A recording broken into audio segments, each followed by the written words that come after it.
অবশেষে বড় পর্দায় আসছেন মেহজাবিন। নাটক, টেলিছবি ও ওটিটি দিয়ে জনপ্রিয়তার শীর্ষে আছেন অভিনেত্রী মেহজাবিন চৌধুরী। তবে দীর্ঘদিন মেহজাবিনকে ঘিরে সিনেমাপ্রেমীদের প্রশ্ন ছিল, এই অভিনেত্রী কবে আসছেন সিনেমার পর্দায়। এবার বড় পর্দায় অভিষেক হতে যাচ্ছে এই অভিনেত্রীর। সামাজিক যোগাযোগ মাধ্যম ফেসবুকে সিনেমার একটি পোস্টার শেয়ার করেছেন অভিনেত্রী। পোস্টারে এলোমেলো চুলে আনমনা এক মেহজাবিনকে দেখা যায়। তার সিনেমাটির নাম সাবা। সিনেমাটি নির্মাণ করেছেন মাকসুদ হোসেন। পোস্টারটি শেয়ার করে মেহজাবিন লিখেছেন, 21শে ফেব্রুয়ারি আন্তর্জাতিক মাতৃভাষা দিবস। ভাষা শহীদদের প্রতি বিনম্র শ্রদ্ধা জানিয়ে 14 বছর আগে এই দিনেই টিভি নাটকে আমার অভিনয় যাত্রা শুরু হয়েছিল। আর আজ এই বিশেষ দিনেই আমার শুভাকাঙ্ক্ষী বন্ধুদের একটি বিশেষ খবর জানাতে চাই। বড় পর্দায় পূর্ণদৈর্ঘ্য চলচ্চিত্রে আমার অভিষেক হতে যাচ্ছে এবছরই।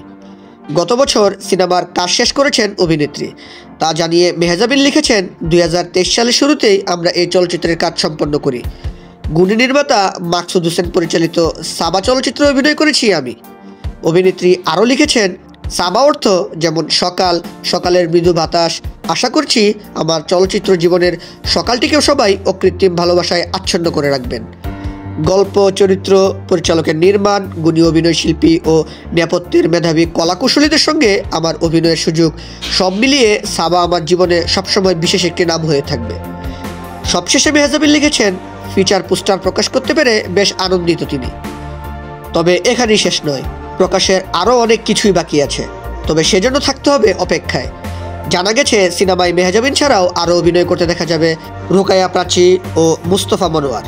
সিনেমার গল্প লিখেছেন ত্রিলরা খান ও নির্মাতা নিজেই। গেল ভালোবাসা দিবসে মুক্তি পেয়েছে মেহজাবিনের ওয়েব সিরিজ আরারাত। ভিকি জাহিদের পরিচালনায় সিরিজে রূপা চরিত্র দেখা গেছে এই অভিনেত্রীকে।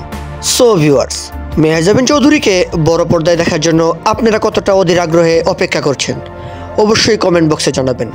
আর বিনোদন জগতের সকল খবর পেতে অবশ্যই চ্যানেলটিকে সাবস্ক্রাইব করে পাশে থাকুন। ধন্যবাদ।